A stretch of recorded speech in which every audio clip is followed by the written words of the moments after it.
Pega sua Bíblia, abra em Apocalipse, capítulo 12. Nós vamos orar pelas crianças agora, que também vão receber uma palavra do Senhor. Senhor Jesus, nós te agradecemos pela vida das crianças e porque elas estão na igreja, pelos pais, pelas mães que trazem os filhos à casa do Senhor.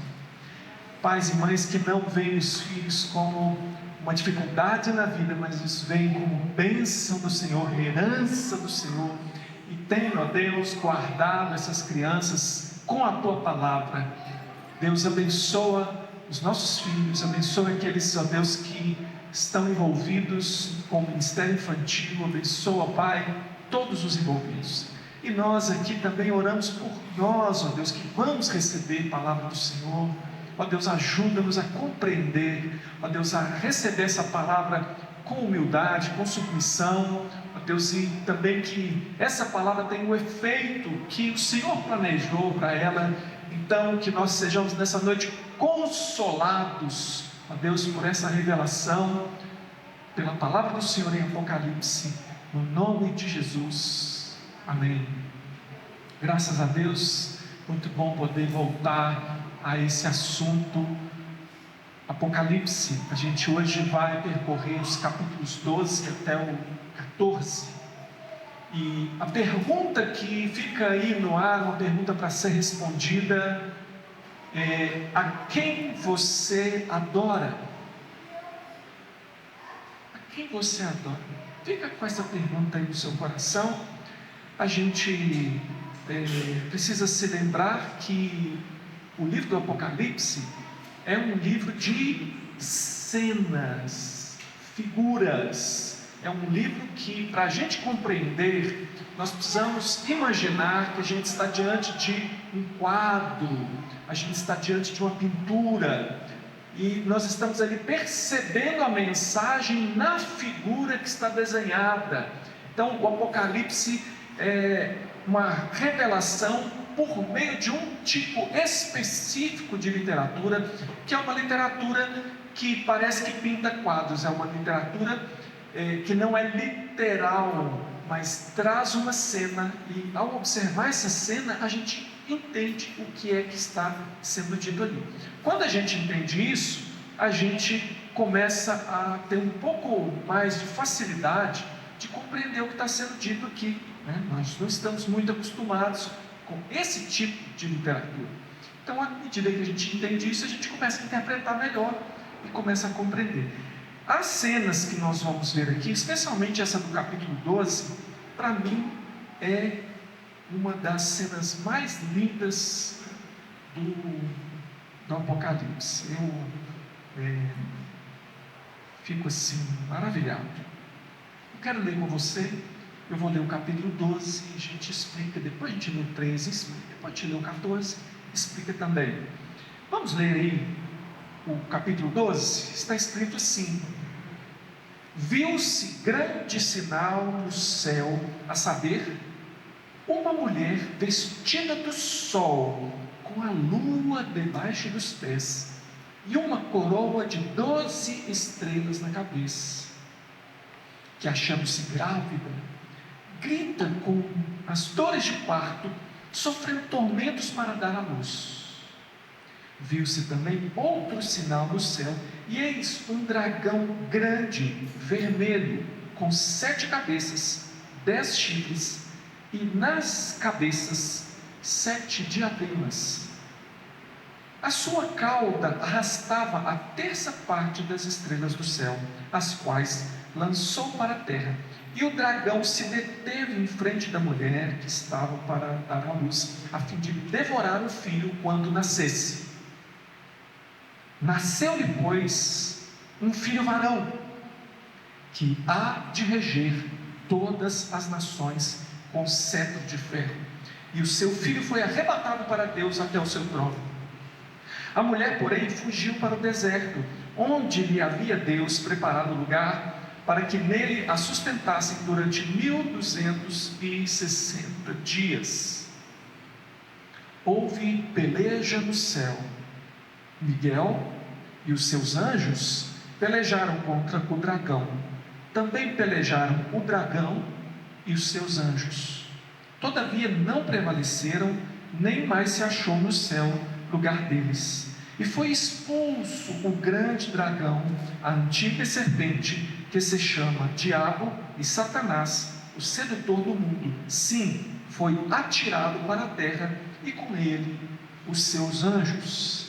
Então ouvi grande voz do céu proclamando: agora veio a salvação, o poder, o reino do nosso Deus e a autoridade do seu Cristo, pois foi expulso o acusador de nossos irmãos, o mesmo que os acusa de dia e de noite diante do nosso Deus. Eles, pois, o venceram por causa do sangue do Cordeiro e por causa das palavras do testemunho que deram, e mesmo em face da morte, não amaram a própria vida. Por isso, festejai os céus, e vós os que nele habitais. Ai da terra e do mar, pois o diabo desceu até vós, cheio de grande cólera, sabendo que pouco tempo lhe resta. Quando, pois, o dragão se viu atirado para a terra, perseguiu a mulher que dera à luz ao filho varão. E foram dadas à mulher 2 asas da grande águia, para que voasse até o deserto, ao seu lugar, aí onde é sustentada durante tempos e metade de um tempo, fora da vista da serpente.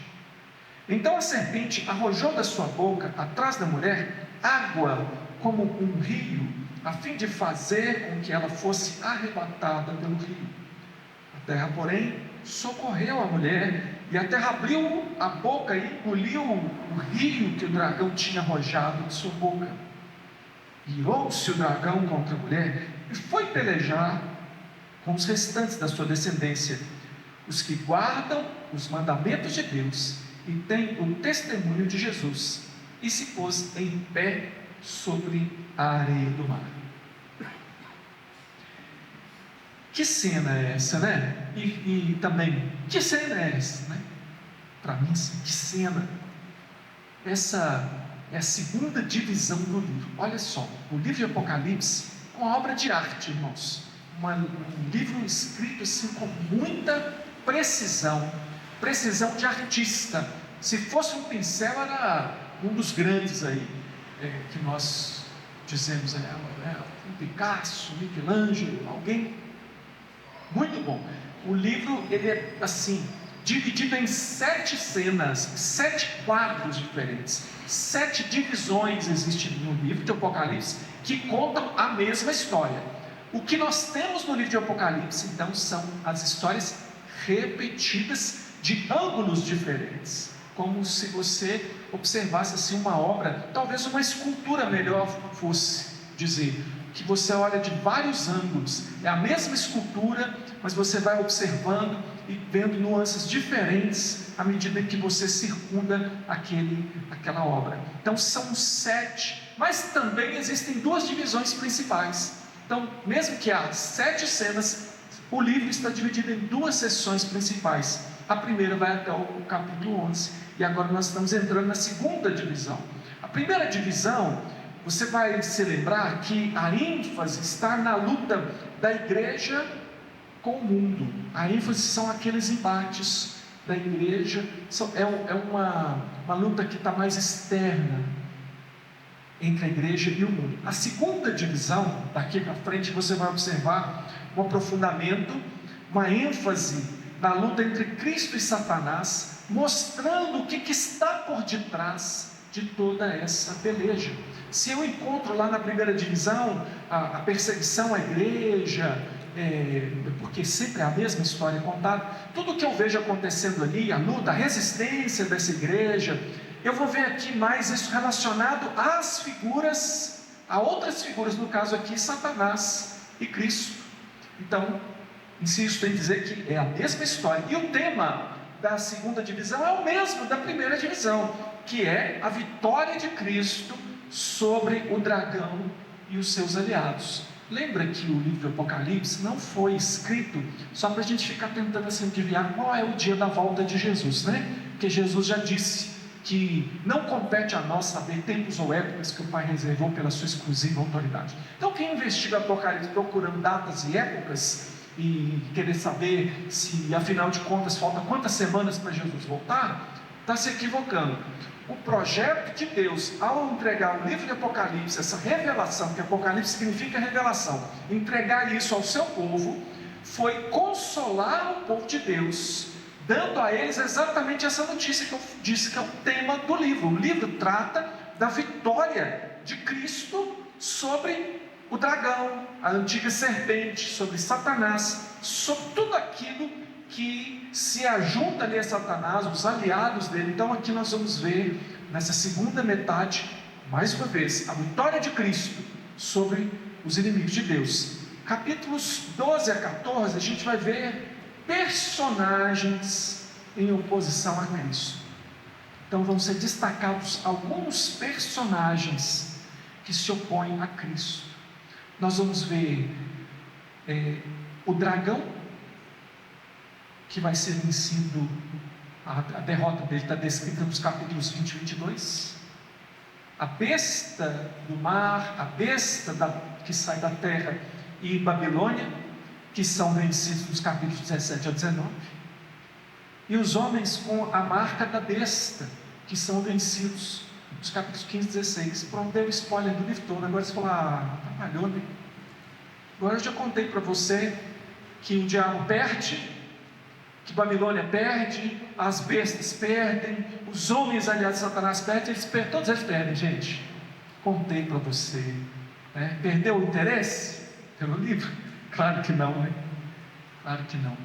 Os personagens então: dragão, besta que sai do mar, a besta que sai da terra, Babilônia e os homens com a marca da besta.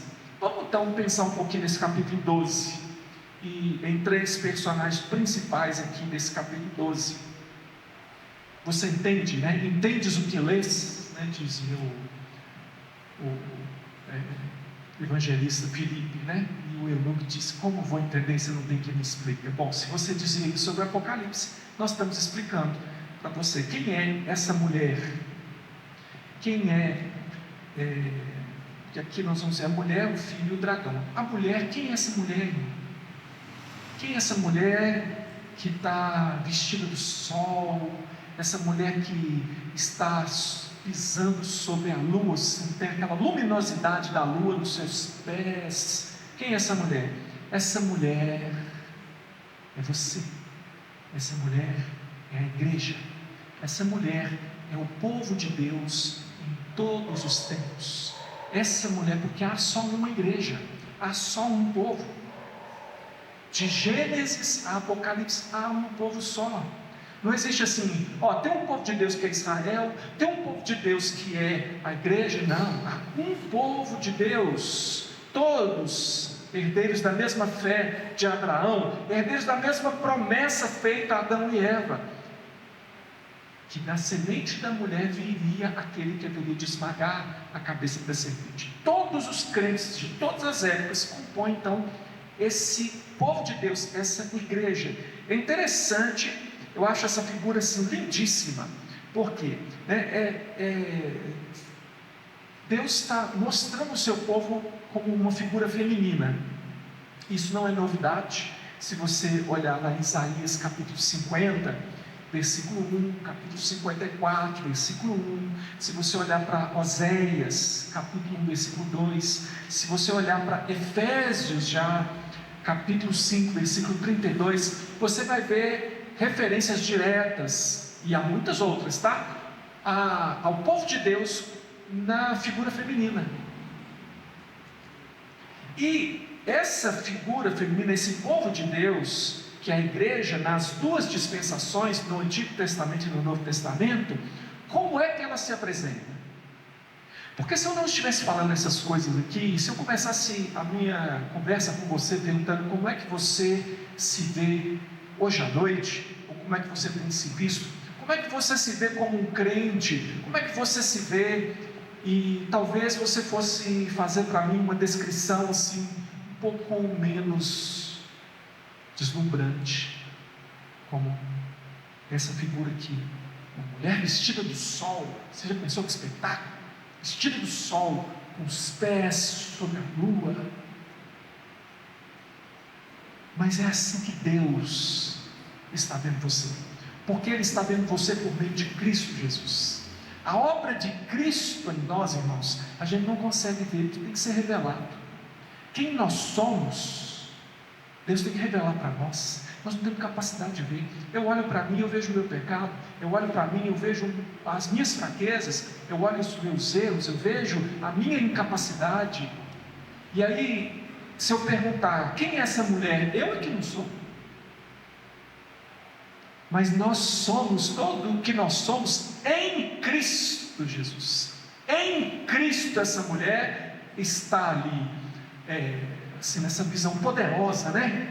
Essa visão assim, ela está vestida do sol. Interessante, porque ela está gloriosa, mas não de uma glória própria, ela recebe uma glória. É uma igreja glorificada. Ela está com o brilho do sol, mas quer dizer, o brilho de quem? Do sol. Não é o brilho dela, mas ela tem esse brilho, porque esse brilho foi conferido a ela por Deus. Por que essa mulher, o que quer dizer isso, né? Vestido do sol, gloriosa, essa luz sobre os seus pés ali, domínio. Você fala, não, mas a igreja não tem esse domínio. Tem esse domínio. Você precisa observar o que é que nós temos como missão, e o que é que se completa. A missão é o quê? É até os confins da terra. Como é que nós encontramos a revelação do povo de Deus no Apocalipse? De todas as tribos, línguas, povos, nações. Então, o domínio, ela tem uma tiara com 12 estrelas, demonstrando que ela é vitoriosa. E ela está grávida. Ela está grávida. Que lindo, que beleza. Gente, uma mulher grávida, a gente vê achar lindo. Eu acho maravilhoso. Eu pregava no domingo passado, foi o nosso congresso de família, preguei numa outra igreja, falei sobre esse dom maravilhoso que Deus deu à mulher para gerar vida, e que tem sido colocado pelo mundo como um estorvo. Azar o seu que você nasceu mulher, né? Meio que o mundo está falando assim, pois segundo o projeto de Deus, e segundo cada um de nós crentes nós deveríamos ver isso como uma magnitude fantástica. É algo que foi dado específica e especialmente à mulher, a capacidade de gerar vida. E Deus está aqui usando essa figura feminina para descrever quem nós somos em relação a Ele. Se você vai lá para Efésios capítulo 5, versículo 32, você vai ver o apóstolo Paulo dizendo dessa figura da noiva, né? E ele dizendo do casamento, homem e mulher, e ele está dizendo, eu me refiro a Cristo e a igreja, falando da sublimidade disso. Essa relação, né, homem e mulher, e aqui a mulher grávida, uma referência à relação de Cristo com sua igreja. A mulher que representando a igreja, ela está grávida. Por que ela está grávida? Ela está grávida de quem? Esse povo de Deus, essa mulher, esse povo de Deus está grávida de Jesus. Quem é esse que nasce aqui? Quem é esse que vem da semente da mulher? Mas a mulher não tem semente, não é? Não, quem tem semente é o homem. Por que Deus disse da semente da mulher?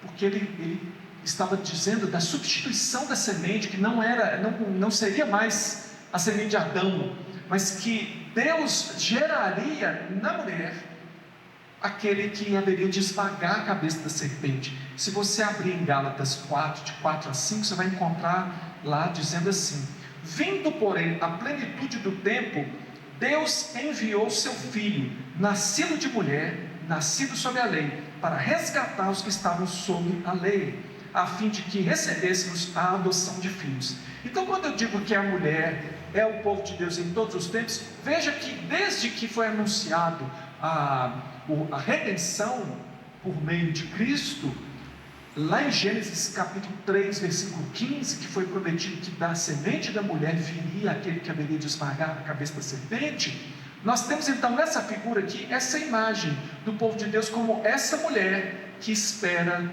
a chegada do filho, e que você vai ver então todo aquele embate no Antigo Testamento, e aí falando já do dragão que fica ali esperando para engolir o filho que nascesse. Durante todo o Antigo Testamento nós vemos aquele combate entre as sementes, a semente do maligno contra a santa semente. Você vai ver os embates, todas as tentativas de Satanás de frustrar esse plano de Deus, desde o assassinato de Abel, desde o que acontece lá em Noé, todos os fatos que marcam o Antigo Testamento mostram essa oposição de Satanás à semente de Deus, de quem ele haveria de levantar Jesus Cristo. Então, se Deus levanta ali em um dado momento Abraão e faz promessa, Satanás começa a mirar nele, e assim vai, à medida que o povo foi crescendo,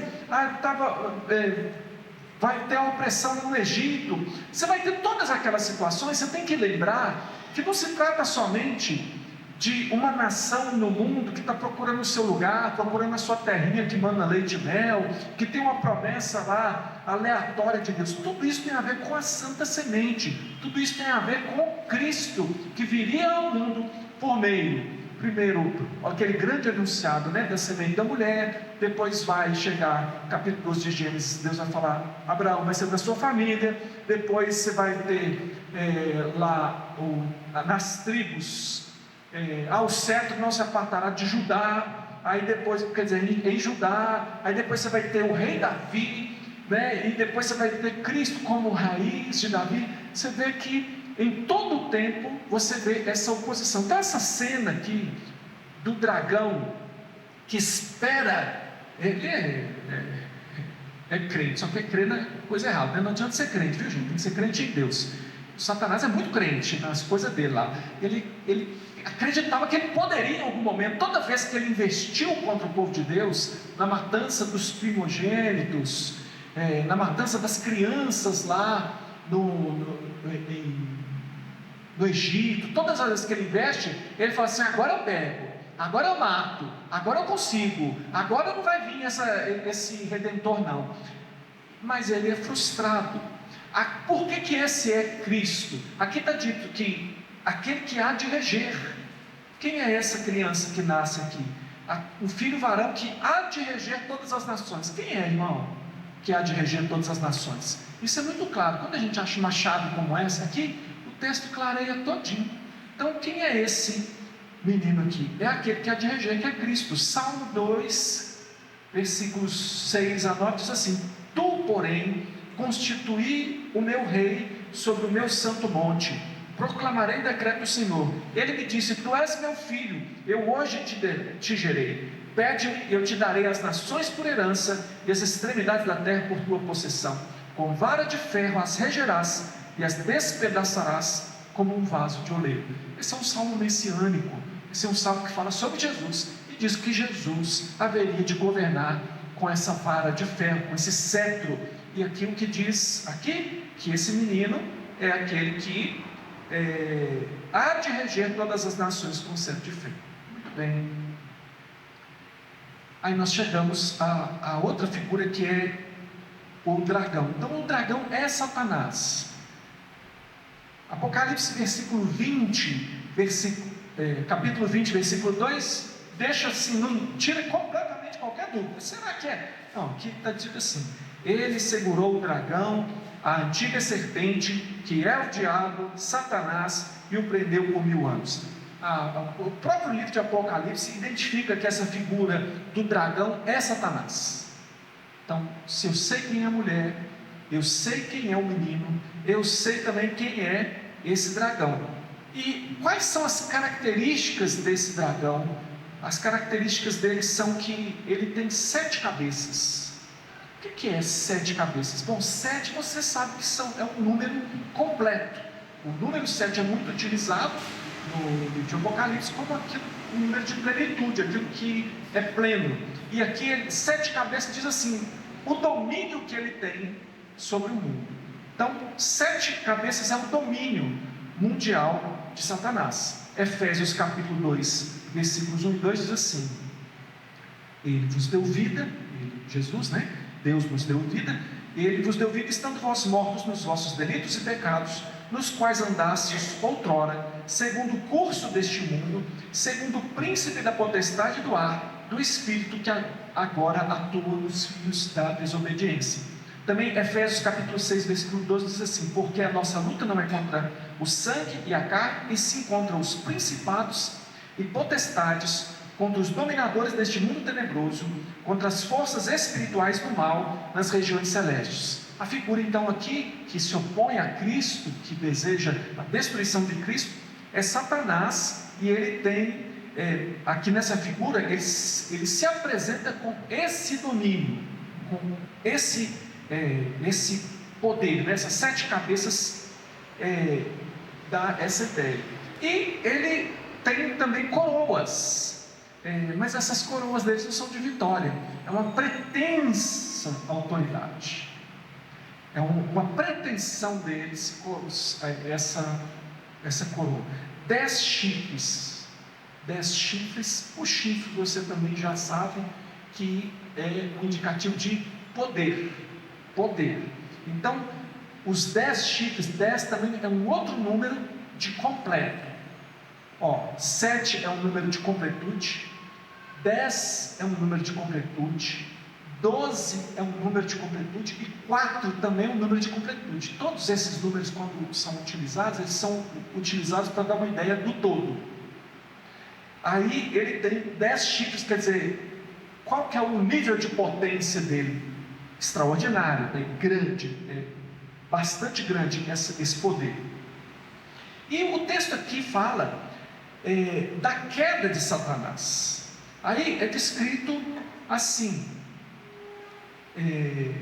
vou reler aqui: houve peleja no céu, Miguel e os seus anjos pelejaram contra o dragão, também pelejaram com o dragão e os seus anjos, todavia não prevaleceram, nem mais se achou no céu o lugar deles, e foi expulso o grande dragão, a antiga serpente, que se chama Diabo e Satanás, o sedutor de todo o mundo. Sim, foi atirado para a terra, e com ele os seus anjos. Veja que aqui é uma descrição da derrota de Satanás, e aqui nós estamos falando da derrota que ele tem na cruz de Cristo. Quando é que Satanás foi derrotado a ponto de perder a autoridade, ou a capacidade, a pretensa autoridade de acusar os irmãos? Onde que se encerra toda a acusação? Já não há mais acusação para os que estão em Cristo Jesus. O que acontece? O que essa cena está descrevendo? Ela está descrevendo a queda de Satanás e a perda da sua autoridade. 2 Pedro 2,4 fala também assim: ora, se Deus não poupou anjos quando pecaram, antes precipitando-os no inferno, os entregou a abismos de trevas, reservando-os para o juízo.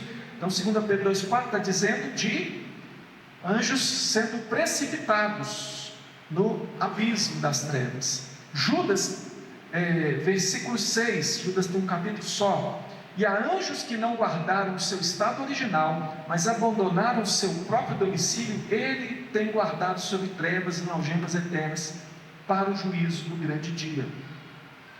Então, aqui nós estamos vendo essa queda de Satanás, essa figura que se apresenta com grandes pretensões de poder. Ele acredita que ele vai conseguir devorar o filho, que ele vai impedir o cumprimento do propósito de Deus, e ele é totalmente frustrado nesse plano. Então, o filho é arrebatado. O que está dizendo isso? O que é isso? Que o filho nasce e é arrebatado ao trono. É a ascensão de Cristo.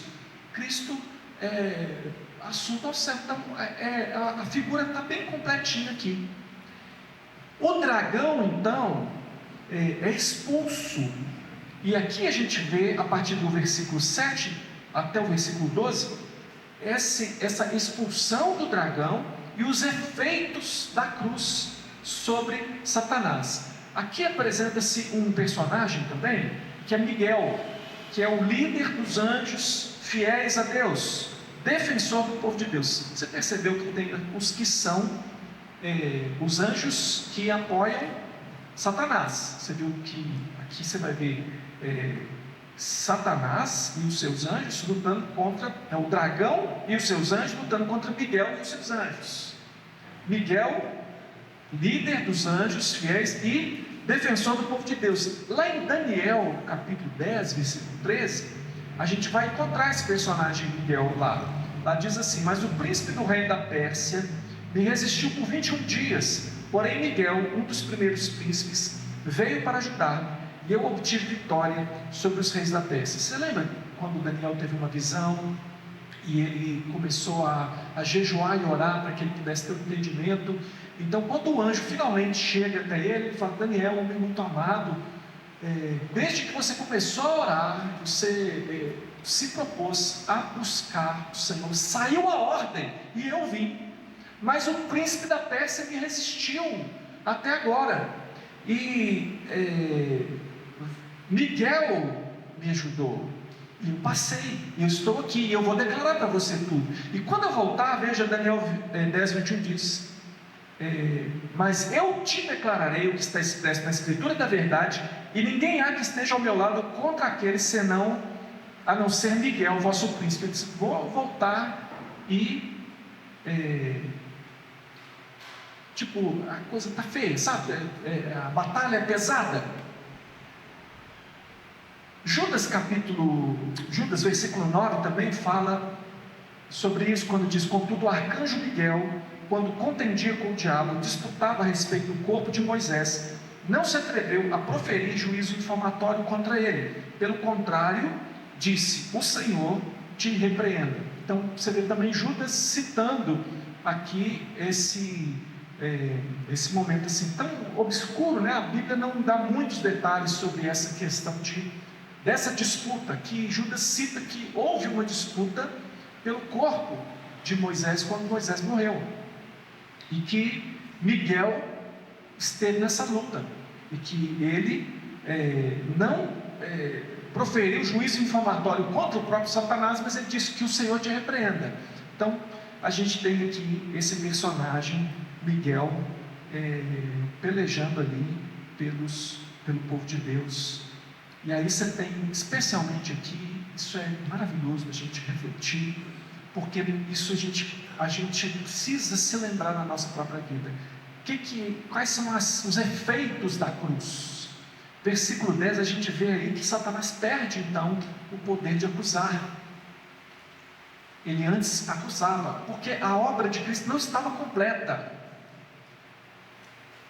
Para Deus a obra está completa, porque inclusive a Escritura diz que Cristo é o Cordeiro de Deus que foi morto antes da fundação do mundo. Então, para Deus, todas as coisas são completas. Deus não está esperando as coisas acontecerem. Deus não está sujeito ao tempo, o tempo está sujeito a Deus. Por isso Deus pode abreviar tempos, como ele disse que essa segunda metade, que a primeira metade é até a vinda de Cristo, e a segunda metade é da vinda de Cristo até o retorno de Cristo, do nascimento e da obra de Cristo até a volta de Cristo, é a segunda metade. Ele fala: por causa dos eleitos, por causa dos escolhidos, aqueles dias serão abreviados. Então Satanás versículo 10, ele perde o poder de acusar, e também o governo, o reino é estabelecido. Meus irmãos, uma grande dificuldade de interpretação. Sei que eu já falei isso outras vezes, mas eu vou falar mais uma vez. Por que é tão difícil, às vezes, a gente encaixar na nossa cabeça os significados de Apocalipse. É porque a gente sempre fica assim com a mente fixa que tudo isso aqui é futuro. Tudo que está em Apocalipse é futuro. Não é. Apocalipse trata da história da redenção. A ênfase de Apocalipse está da primeira vinda de Cristo até a segunda vinda de Cristo, com o juízo final. Mas ela ainda tem elementos que são até do Antigo Testamento, que dão a razão, né? Dão a base para os acontecimentos do Novo Testamento. Então, quando diz governo, aí algumas pessoas dizem assim: quando Cristo voltar, então será estabelecido o reino. Não, o reino já está estabelecido. Quando que o reino foi estabelecido? Primeiro a gente tem que lembrar que no Antigo Testamento havia uma promessa a respeito desse reino, e de um reino diferenciado daquele que foi visto no Antigo Testamento. O reino do Antigo Testamento tinha como base a lei escrita em tábuas de pedra, a lei que foi escrita, mas a promessa do Antigo Testamento é que viria um tempo em que o Senhor escreveria a sua lei não mais em tábuas de pedra, não em papel, qualquer coisa assim, mas Ele escreveria suas leis no nosso coração, no coração dos homens. Quando é que há essa mudança? Esse governo de Deus passa a ser um governo através de uma atuação direta no coração do homem, e Deus começa a escrever a sua lei no coração do homem. Quando é que acontece essa intervenção diferenciada e a história, a dispensação muda completamente? A gente tem uma dispensação que é a dispensação que a gente pode chamar da igreja, mas eu acho que é pobre falar isso, porque a igreja ela está no Antigo Testamento também. É a dispensação do Espírito Santo, porque no Pentecoste a igreja foi então inaugurada nessa perspectiva que nós apresentamos, que não é usual a gente falar muito de igreja no Antigo Testamento. A gente fala povo de Deus e a gente fala igreja para diferenciar, mas de vez em quando a gente explica que na verdade nós não estamos fazendo uma divisão, porque Deus tem um povo só.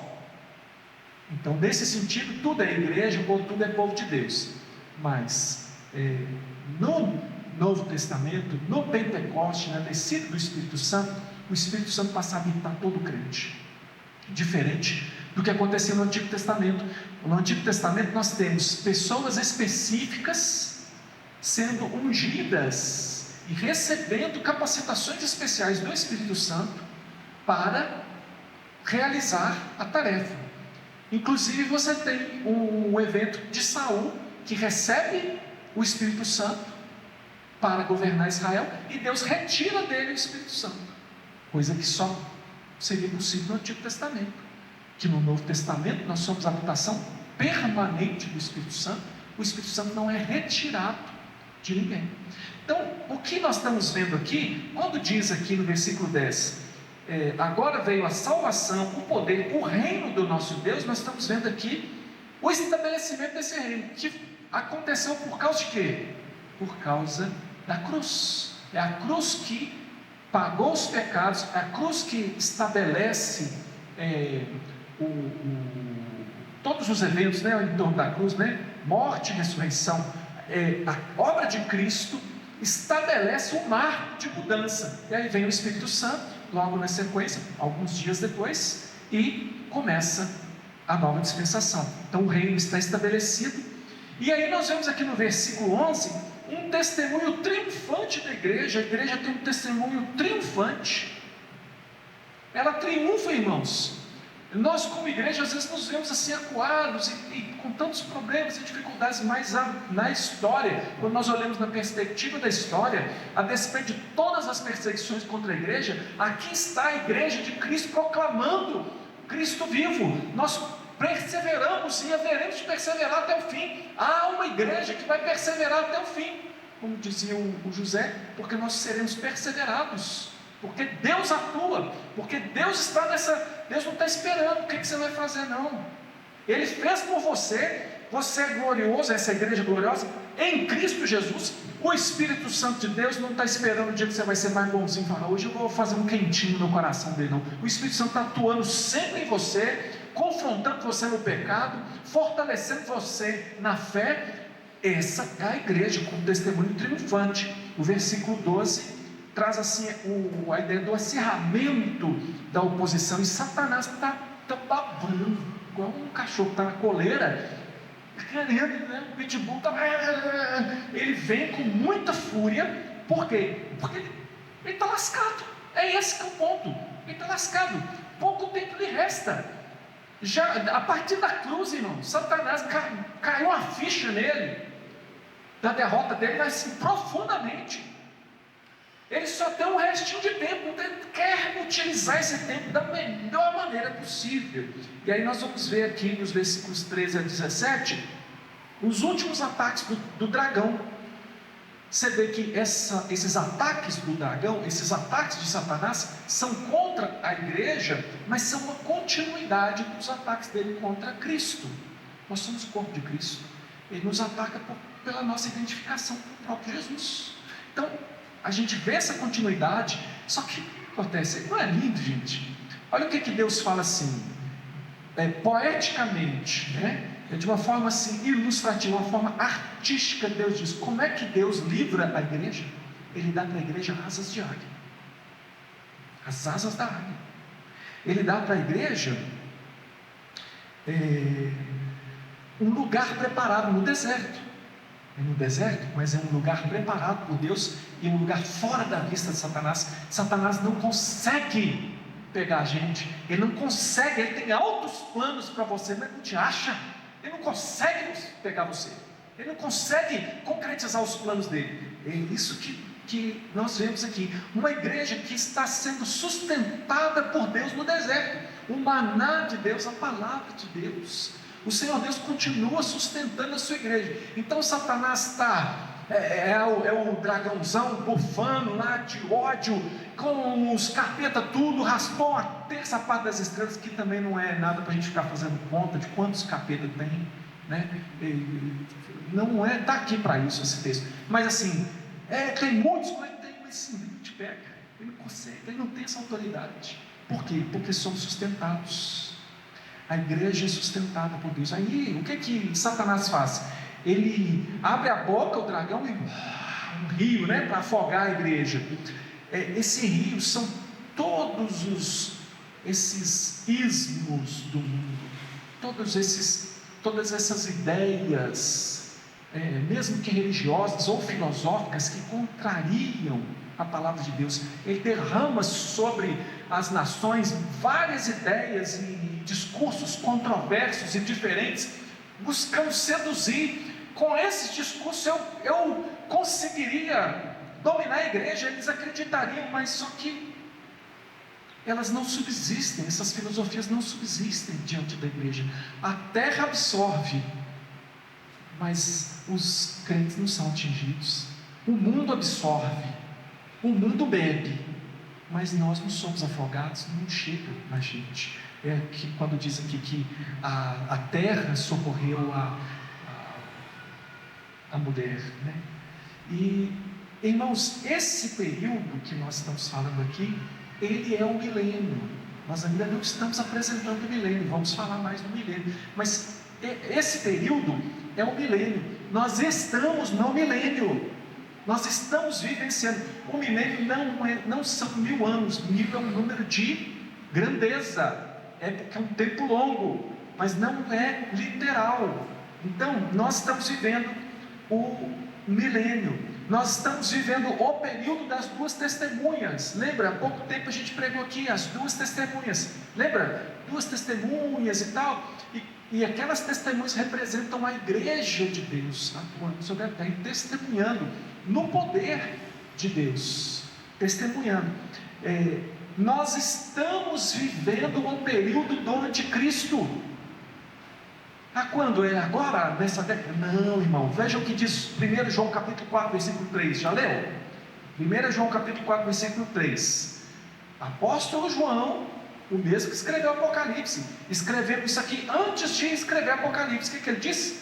E todo espírito que não confessa Jesus não procede de Deus. Pelo contrário, este é o espírito do anticristo, a respeito do qual tendes ouvido que vem e presentemente já está no mundo. O anticristo já está no mundo? No tempo de João? Então ele não morre, ele é um ser milenar já? Quantos mil anos tem o anticristo? Ele estava vivo no período, porque o anticristo não é só a figura de uma pessoa. O anticristo é esse conceito que é quer dizer, contrário a Cristo. Ele não é apenas uma figura, um sujeito. Quando vier o anticristo? Não, o anticristo, ele atua. Então, tudo ao mesmo tempo, irmãos. O milênio está transcorrendo, a igreja está testemunhando, as duas testemunhas estão aí pregando, e também o anticristo está trabalhando. Tudo isso está acontecendo. É isso que o capítulo 12 mostra para nós. Aí a gente entra no capítulo 13 para falar dos aliados do dragão. Vamos ler aqui o capítulo 13? Diz assim: vi emergir do mar uma besta que tinha 10 chifres e 7 cabeças, e sobre os chifres 10 diademas, e sobre as cabeças nomes de blasfêmia. A besta que vi, semelhante a leopardo, com pés. A besta que vi era semelhante a leopardo, com pés como de urso e boca como de leão. E deu-lhe o dragão o seu poder e o seu trono e grande autoridade. Então viu uma de suas cabeças como golpeada de morte, mas essa ferida mortal foi curada. E toda a terra se maravilhou seguindo a besta. E adoraram o dragão, porque deu a sua autoridade à besta. Também adoraram a besta, dizendo: quem é semelhante à besta? Quem pode pelejar contra ela? Foi-lhe dada uma boca que proferia arrogâncias e blasfêmias e autoridade para agir 42 meses. Gente, 42 meses é o quê? É a segunda metade. 42 meses é a metade da vinda de Cristo até a volta de Cristo. Da primeira vinda até a segunda vinda. Lembra toda vez que aparece, porque às vezes aparece 42 semanas, às vezes aparece 1200 e tantos dias, etc. Vamos seguir a leitura aqui. É tudo a mesma coisa, faz as contas, dá tudo mesmo. E abriu a boca em blasfêmia, versículo 6, contra Deus, para lhe difamar o nome e difamar o tabernáculo, a saber, os que habitam no céu. Foi-lhe dado também que pelejasse contra os santos e os vencesse. Deu-se-lhes ainda autoridade sobre cada tribo, povo, língua e nação. E adorá-la-ão todos os que habitam sobre a terra, aqueles cujos nomes não foram escritos no livro da vida do Cordeiro, que foi morto desde a fundação do mundo. Se alguém tem ouvidos, ouça. Se alguém leva para o cativeiro vai. Se alguém matar a espada, necessário é que seja morto a espada. Aqui está a perseverança e a fidelidade dos santos. Vi ainda outra besta emergir da terra. Possuía 2 chifres, parecendo cordeiro, mas falava como dragão. Exerce toda a autoridade da primeira besta na sua presença. Faz com que a terra e seus habitantes adorem a primeira besta, cuja ferida mortal foi curada. Também opera grandes sinais, de maneira que até fogo do céu faz descer a terra diante dos homens. Seduz os que habitam sobre a terra, por causa dos sinais que ele foi dado a executar diante da besta, dizendo aos que habitam sobre a terra que façam uma imagem da besta, àquela que, ferida a espada, sobreviveu. Ele foi dado comunicar fôlego à imagem da besta, para que não só a imagem falasse, como ainda fizesse morrer quantos não adorassem a imagem da besta.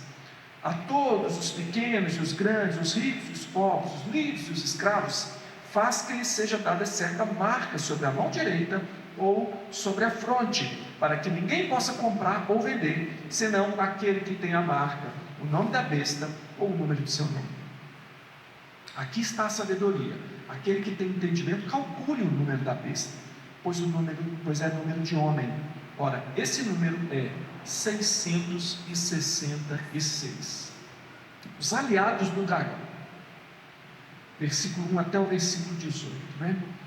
Nós temos aqui então agentes, ou instrumentos, ou armas que o dragão usa no seu ataque contra a igreja. A igreja está sob ataque? Está. desde o primeiro século? Sim. O livro do Apocalipse foi escrito para consolar uma igreja que tinha visto morrer já todos os apóstolos martirizados, com exceção de João, que estava preso na ilha de Patmos. A igreja estava considerando, e agora? Que esperança nós temos? E aqui está a resposta. Então, os agentes que atacam a igreja, quem são esses agentes? Aqui é dito o seguinte: primeiro, é a besta do mar. Então, gente, não é que vai ter um dia que vai sair um bichão do mar, tá? Porque isso aqui é uma figura que representa um tipo de oposição à igreja, um tipo de ataque que já acontece desde o princípio. Acontece contra a igreja. Essa besta já está aí, sempre esteve aí. Essa besta é o poder político, o poder dos governos que se opõem a Deus. É isso que é a besta do mar. Isaías 17, 12 e 13 diz o seguinte: ai do bramido dos grandes povos que bramam como bramam os mares, e do rugido das nações que rugem como rugem as impetuosas águas. Rugirão as nações como rugem as muitas águas, mas Deus as repreenderá e fugirão para longe. Serão afugentadas como palha dos montes diante do vento e como pó levado pelo tufão. Vejam que aqui há uma referência das nações, e as nações em ódio ao povo de Deus, rugindo como as águas, o mar. Então esse movimento dos povos contra o povo de Deus está sendo identificado já em Isaías como sendo esse mar. E aí eu tenho aqui uma besta que sai do mar, sai desse movimento.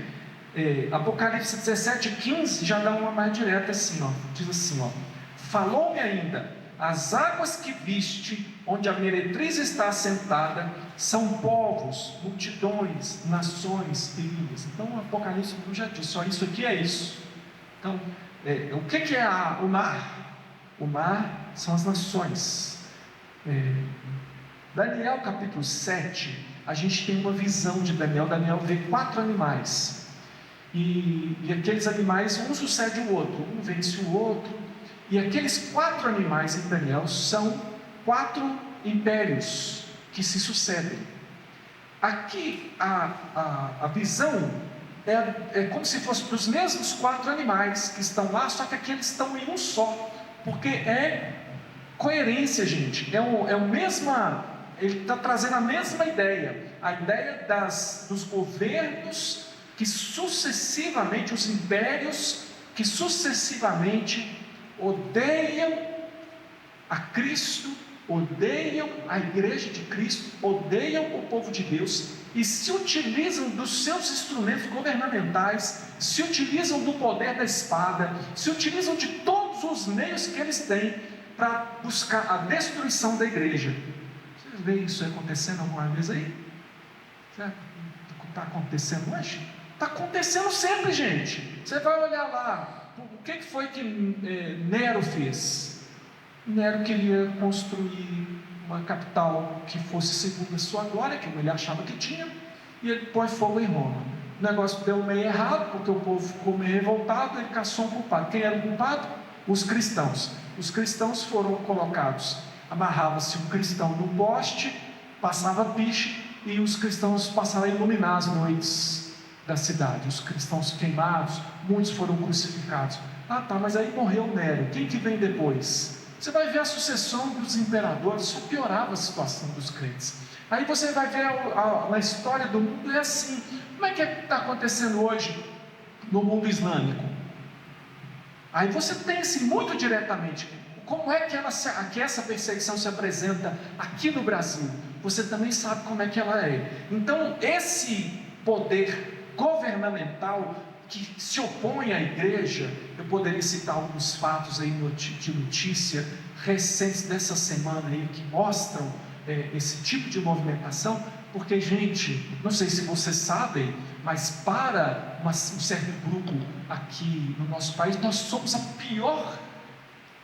pior praga que existe no mundo, chama os crentes, os cristãos.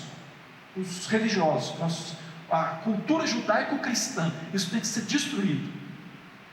Isso está na boca de brasileiros. O que brasileiros estão dizendo que o objetivo é destruir a cultura judaico-cristã? É por acaso, né? Só que não. Eu estou lendo Apocalipse, eu sei que não é. Então, você tem aqui também chifres. Chifre é o quê? Poder. Interessante, porque aqui a gente vai ver chifres coroados.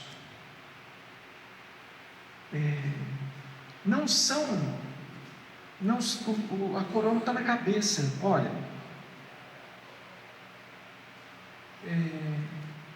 você vai ver chifres coroados aqui.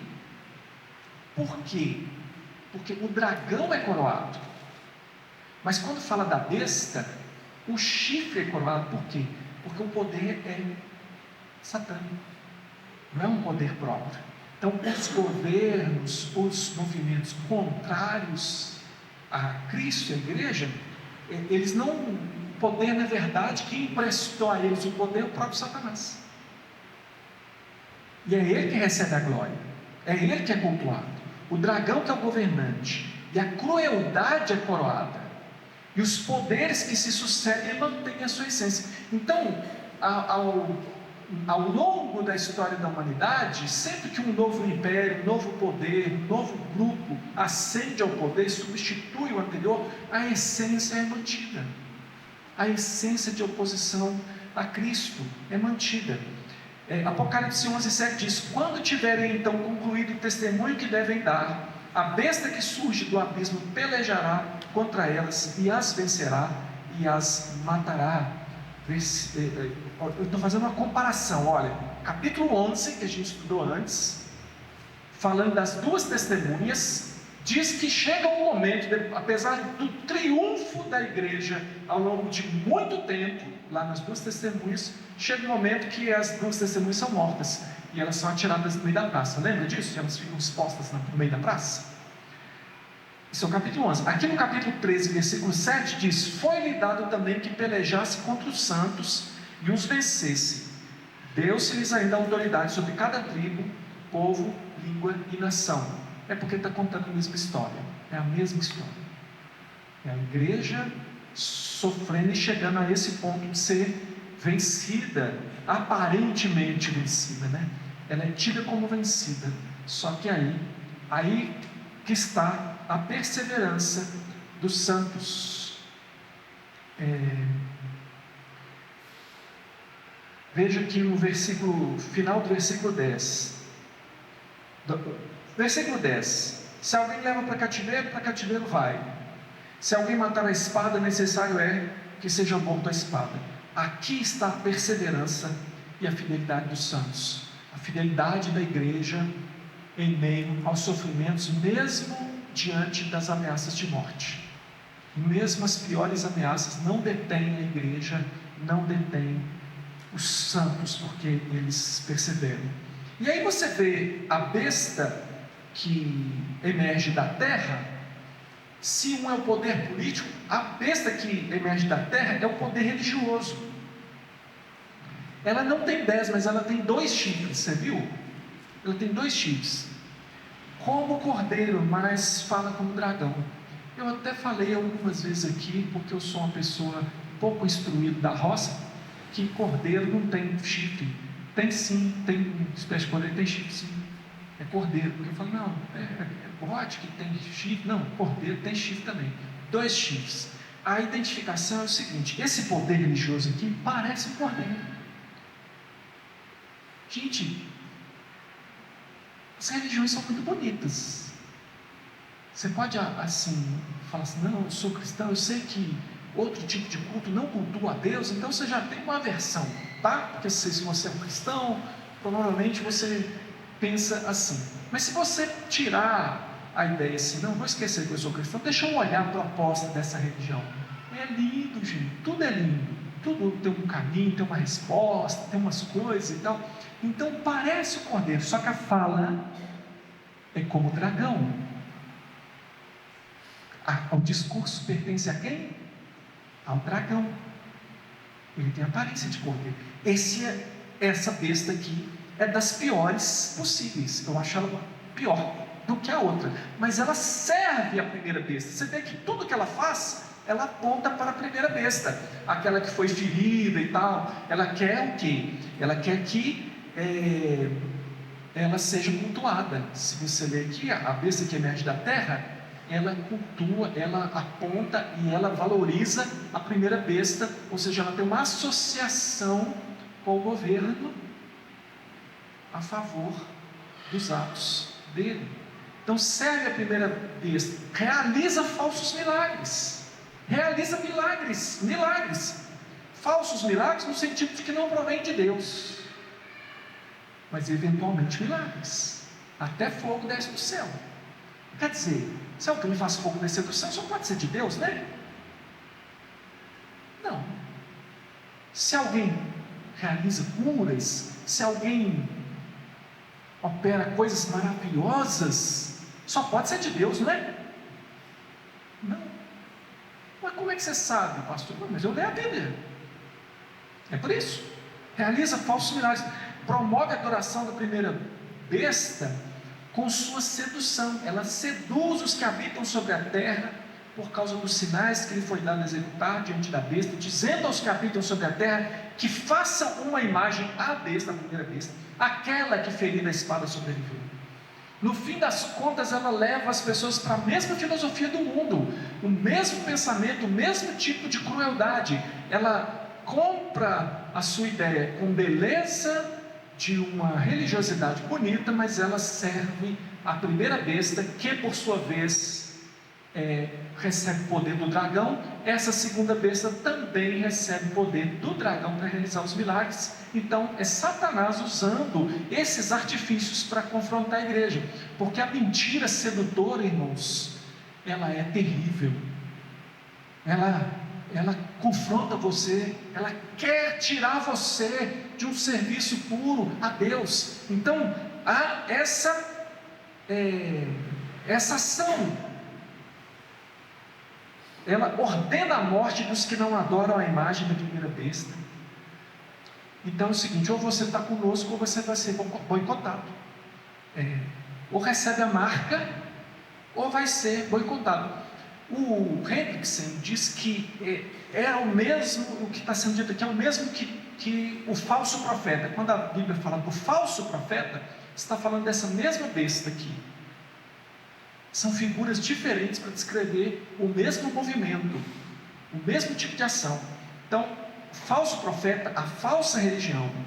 E aí você chega no que é a marca da besta, gente? O que é a marca da besta? E esse negócio aí, o pessoal fala muitas vezes, né? Antes pensava que era até uma tatuagem de 666. Eu já vi gente falando, fazendo contas com a inscrição que tem no chapéu lá do Papa, Vicarius Filii Dei, e aí pega lá uns algarismos romanos, fica fazendo um monte de conta para achar 666, falar, é o Papa. Vejo gente falando, já vi, gente, eu sou do tempo que quando surgiu o código de barras, eu estava no planeta Terra antes do código de barra. Quem estava comigo? Nós somos do tempo que não tinha código de barra no mundo, gente. E aí inventaram o código de barra. Tinha um grupo que falava que o código de barra era a marca da besta. Aí tem um povo aí mais recente que fala do chip, que tem um chip que vai colocar na mão, que é de um grão de arroz, que não sei o quê. E o povo inventa, gente, vai ler, estudar a Bíblia, gente. Então deixa eu propor uma coisa para você. A Apocalipse fala da marca da besta na testa e na mão de quem é adorador da besta, não é? Mas fala da marca na fronte dos eleitos. Você me fala o que é a marca na fronte dos eleitos, eu te falo o que é a marca da besta. Que a marca, você foi tatuada? O que é? É um chip que a igreja coloca em você? O que é a marca? Ela é visível ou ela é invisível? Gente, enquanto você está esperando que alguém vai vir com injeção para injetar um chip em você, você fica de bobeira, porque você fica achando que as coisas são assim. Você não percebe que todo o esquema já está funcionando, porque a marca da besta, e aqui diz do número, Bom, vamos observar os números aqui em Apocalipse, aí fica mais fácil para a gente. O 6 é o quê? O 7 é um número completo, é o número de Deus. O 6 é o quê? É o número do homem, é o incompleto, é aquilo que é incompleto. 7 é completo, 6 é incompleto. 6 é falha, 7 é completo, 6 é não, quase morreu, 6 é morreu na praia. Então, 666 significa falha, falha, falha. Satanás morre na praia, morre na praia, morre na praia. Nunca, nunca, nunca. Nunca será. O número de homem. É para a gente desprezar? Não, todo o poder de Satanás está demonstrado aqui, descrito, a perseguição, a atuação, as capacidades. Acontece que não se completa. Então, todos aqueles que se reúnem a esse mesmo movimento aí, da besta que surge do mar e da besta que surge da terra, cai na mesma condição. Os esforços, que acabam sendo esforços humanos, ainda que potencializados pelo maligno, que dão em nada para destruir a igreja, para vencer, porque não tem como vencer, porque a vitória já está concretizada, não tem como mais. Esse é o ponto do desespero do dragão, porque pouco tempo lhe resta. Está lembrado disso? E aí a gente vai concluir aqui no capítulo 14, leitura dinâmica do capítulo 14. Olhei, e eis o Cordeiro em pé sobre o monte Sião, e com ele 144.000, tendo na fronte escrito o seu nome, o nome do seu pai. Na fronte, irmão, estava escrito o nome. E agora, hein? Será que foi um chip? Não, nem você já sabe como é. Ouvi uma voz do céu como voz de muitas águas, como voz de grande trovão. Também a voz que ouvi era como de arpistas quando tangem a sua harpa. Entoava um novo cântico diante do trono, diante dos 4 seres viventes e dos anciãos. E ninguém pode aprender o cântico senão os 144.000 que foram comprados da terra. São estes os que não se macularam com mulheres, porque são castos. São eles os seguidores do Cordeiro. Para onde quer que vá, são os que foram redimidos dentre os homens, primícias para Deus e para o Cordeiro. E não se achou mentira na sua boca, não tem mácula. Vi outro anjo voando pelo meio do céu, tendo um evangelho eterno para pregar aos que se assentam sobre a terra, e a cada nação, tribo e língua e povo, dizendo em grande voz: temei a Deus e dai-lhe glória, pois é chegada a hora do seu juízo. Adorai aquele que fez o céu, a terra, o mar e as fontes das águas. Seguiu-se outro anjo,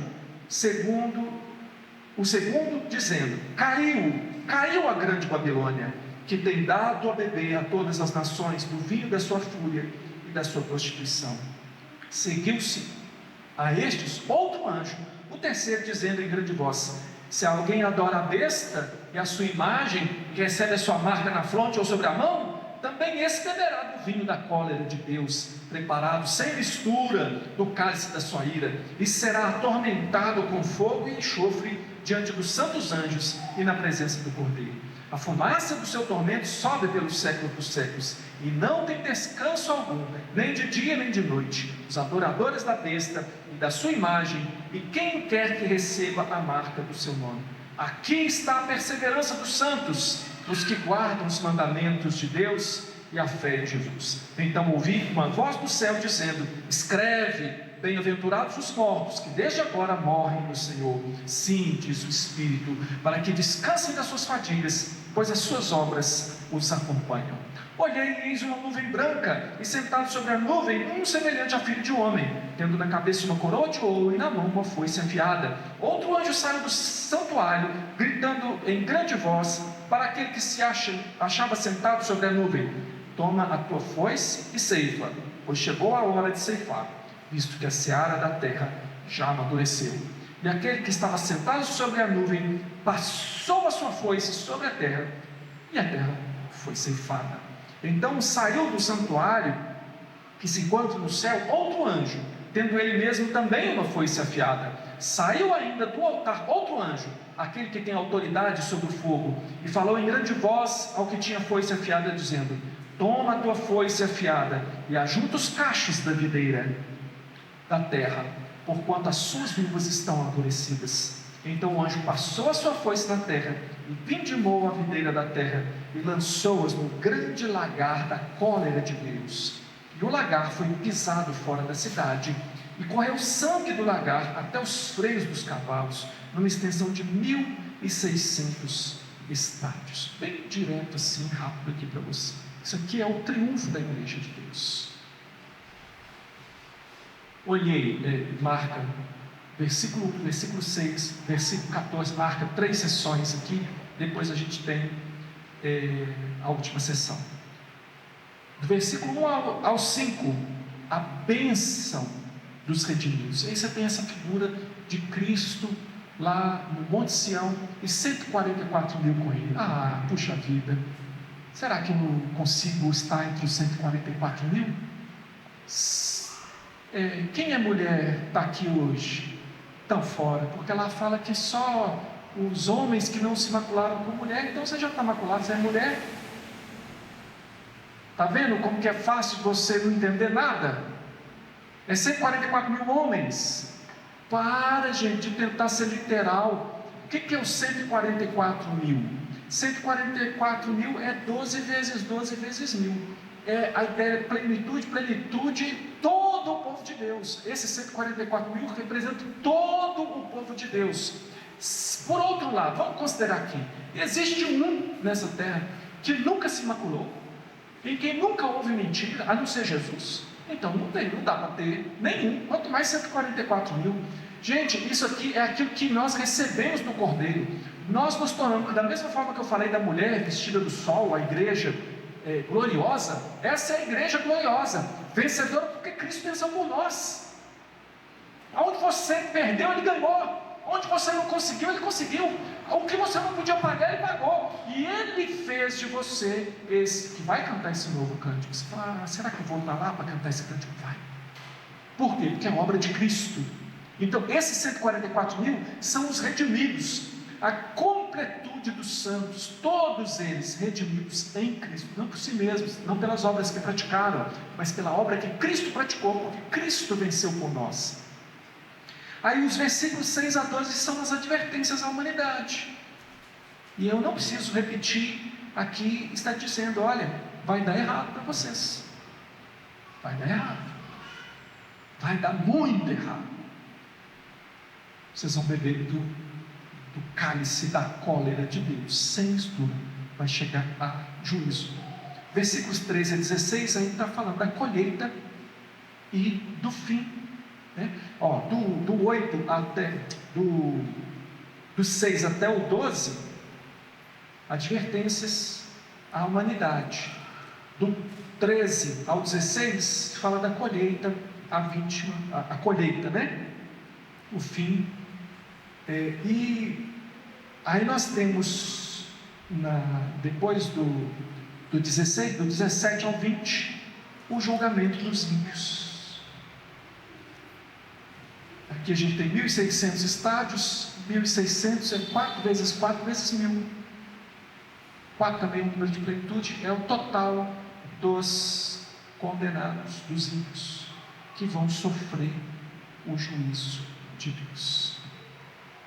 Mesma história, na primeira cena, na segunda cena, na terceira cena, na quarta cena, mesma história. Temos ainda a quinta, sexta e a sétima cena, mesma história, repetida, vista de ângulos diferentes. A história da redenção está toda aqui, você viu? Desde a promessa em Gênesis 3,15 até o juízo final, tudo aqui, a história da redenção completinha está aqui. Por isso que não é difícil entender Apocalipse quando você sabe do que se trata. Você começa a perceber que ele é um livro muito bem escrito, muito bem construído, para comunicar com clareza a mensagem de Deus. Não é um livro de enigmas. Para a gente orar, eu quero perguntar para você, a quem você adora? Porque não é só a questão se você canta na igreja. Cantar não é adoração, faz parte, E é possível cantar em nome de Deus sem adorar. A questão é o seguinte, que todos os dias, quando você se levanta, você tem o maligno, o dragão, operando com as estruturas que em algum lugar vai ser chamada de Babilônia, que aqui nesse texto foi chamada a besta que surge do mar, trabalhando com os povos, com as nações, para ou você faz o que nós fazemos, ou a gente esmaga você. Se você insistir nesse cristianismo, eu tiro as suas oportunidades, eu cancelo você, eu mato você. Se eu tiver oportunidade, eu mato você. Há países onde isso é literal. No Brasil, essa coisa de ter autoridade estatal para matar um cristão ainda não acontece, mas tem muitas leis de opressão aos cristãos, e você pode ter certeza que vão aumentar. Há países onde ser cristão é sentença de morte, todos servindo, andando na cartilha da besta que surge do mar. Aí tem a besta que surge da terra, associada à primeira besta, que apoia o Estado. Observe os tiranos e observe o aparato religioso que está ao seu redor, sempre tem, apontando para adore ele. Nós temos que concordar. Se você é cristão, você tem que concordar. Existiu uma igreja cristã apoiando o nazismo. Aí o pessoal fala assim, para nos acusar, né? Os cristãos apoiaram o nazismo. Não, irmão. Cristo jamais apoiaria o nazismo.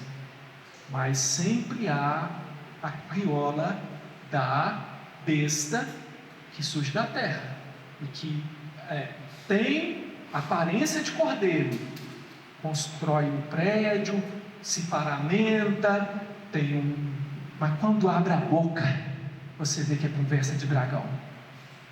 Nós temos como conferir, porque nós conhecemos a palavra do cordeiro. Aí você fala, peraí, isso é conversa de dragão, mas é lindo, dá vontade. Eu sou muito observador, né, eu saio assim, viajando, eu vejo essa igreja tudo. Aí, você vê essa colão, todo lugar que você vai, eu vejo igreja.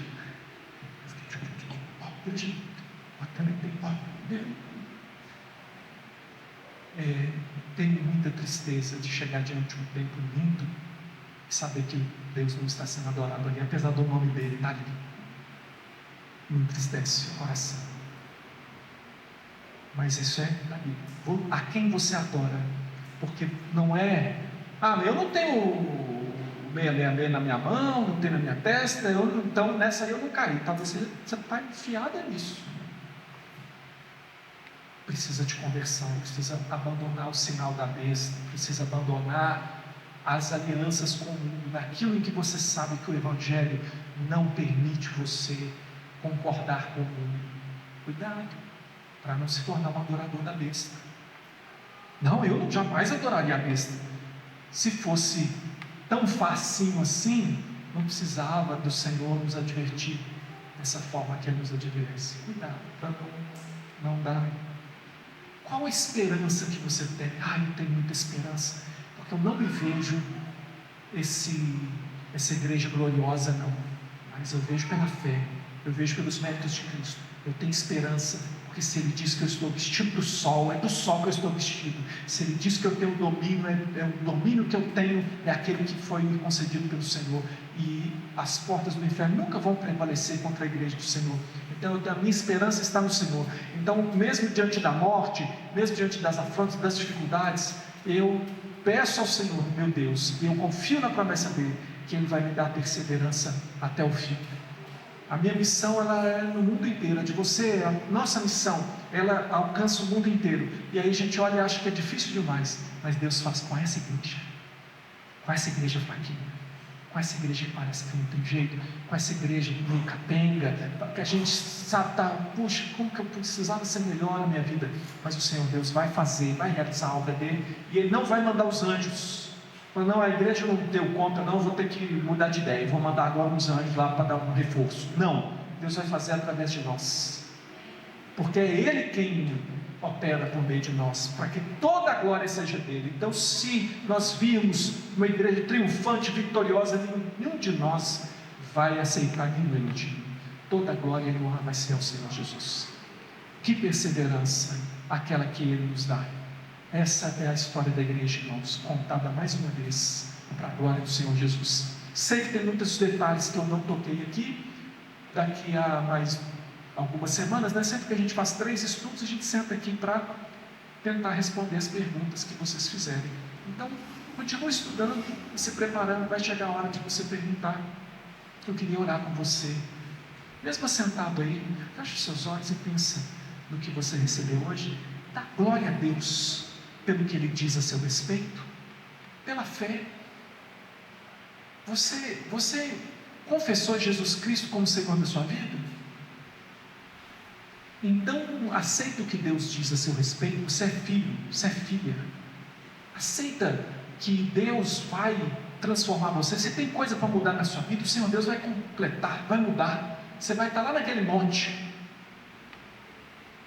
dos 144 mil. Aquilo é figura, irmão. A plenitude é indescritível, mas figuradamente é isso que nós vamos viver. Agradeça a Deus pela salvação.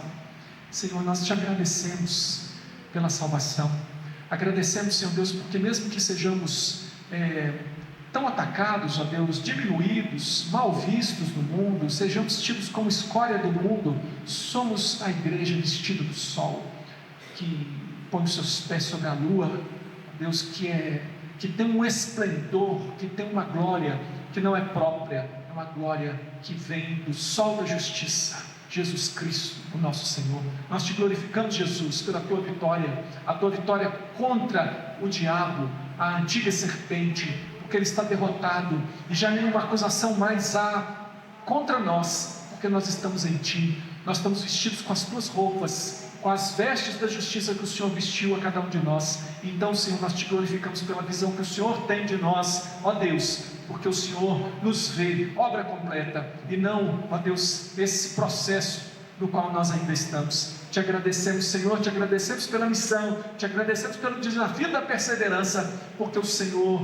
nos há de dar todas as condições, por meio da tua providência, para que nós perseveremos até o fim. Te agradecemos, Senhor, pedimos pela igreja que ainda não foi constituída igreja, porque ainda não ouviu o Evangelho, mas pedimos que o Senhor não nos deixe esmorecer, ajuda-nos a levar essa mensagem aos que ainda precisam ouvi-la. Nós oramos em nome de Jesus. Senhor Deus, abençoa-nos, que a graça do Senhor Jesus, que o amor de Deus, o nosso Pai, e que a comunhão do Espírito de Deus seja sobre nós agora e sempre. Amém.